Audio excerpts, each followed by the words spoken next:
Israel और Iran के बीच चल रही जंग में 30 मार्खा बन रहे ट्रंप अचानक ठंडे पड़ गए।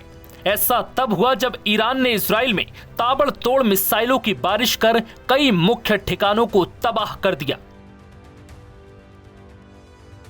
ये मंजर कुछ ऐसा था कि ईरान की मिसाइलों को इजराइल के डिफेंस सिस्टम रोक तक नहीं पाए और ये मिसाइलें अपने टारगेट पर सटीक बैठी, जिसका खौफ अमेरिका में अब देखा भी जा रहा है।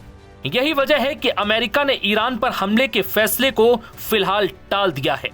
दरअसल जो ट्रंप अब तक ईरान को धमकी दे रहे थे कि अगर उसने अपना परमाणु कार्यक्रम नहीं रोका तो उसे बुरा अंजाम भुगतना होगा, लेकिन इजराइल से जंग के बीच ईरान ने जब अपनी ताकत की झलक दिखाई तो उसने अमेरिका को भी सोचने पर मजबूर कर दिया। कल तक जो ट्रंप ईरान को उनकी बात मान लेने पर इजराइल ईरान का युद्ध रुकवाने का दावा कर रहे थे, अब वही ट्रंप अचानक ताबड़तोड़ हमले के बीच मौन हो गए। ईरान और इजराइल में बढ़ते तनाव के बीच अमेरिकी राष्ट्रपति डोनाल्ड ट्रंप ने ईरान पर हमले के आदेश को अगले 2 हफ्तों के लिए टाल दिया। अब इस मामले पर ट्रंप 2 हफ्तों बाद फैसला लेंगे कि ईरान पर हमला करना है या नहीं। व्हाइट हाउस ने इस बात की जानकारी साझा की। व्हाइट हाउस की प्रेस सेक्रेटरी कैरोलिन लेविट ने राष्ट्रपति ट्रंप का संदेश साझा करते हुए कहा, इस बात की संभावना है कि ईरान के साथ निकट भविष्य में बातचीत हो सकती है या नहीं भी। इसी आधार पर राष्ट्रपति अगले 2 हफ्तों में कोई निर्णय लेंगे।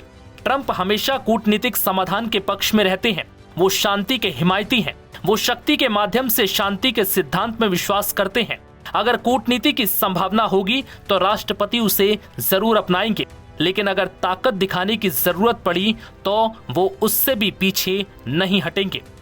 बता दें कि ये बयान ऐसे समय में आया जब वॉल स्ट्रीट जर्नल की एक रिपोर्ट में कहा गया कि राष्ट्रपति ट्रंप ईरान पर हमले की योजना का समर्थन कर चुके हैं, लेकिन उन्होंने अभी अंतिम आदेश नहीं दिया। वो देखना चाहते हैं कि क्या ईरान अपना परमाणु कार्यक्रम रोकता है या नहीं। दरअसल इजराइल ने ईरान के परमाणु ठिकानों पर हमला किया, जिसके बदले में ईरान ने इजराइल पर जमकर मिसाइलें और ड्रोन बरसाए। दरअसल ईरान के परमाणु ठिकाने अरक पर आईडीएफ के हमले के बाद ईरान ने इजराइल के दक्षिणी शहर बीरशेबा स्थित सोराको मेडिकल सेंटर पर हमला किया। इस हमले में अस्पताल को काफी नुकसान पहुंचा। परिसर से काला धुआं उठता भी दिखा। ईरान की मिसाइल हमलों में तेल अवीव के निकट कई अन्य आवासीय इमारतों को भी भारी नुकसान पहुंचा। अफरा तफरी मच गई और 70 से ज्यादा लोग घायल हो गए। हालांकि इजराइल के स्वास्थ्य मंत्रालय के अनुसार ईरान के मिसाइल हमलों में कम से कम 240 लोग घायल हुए हैं, जिनमें से 4 लोग गंभीर रूप से घायल हैं।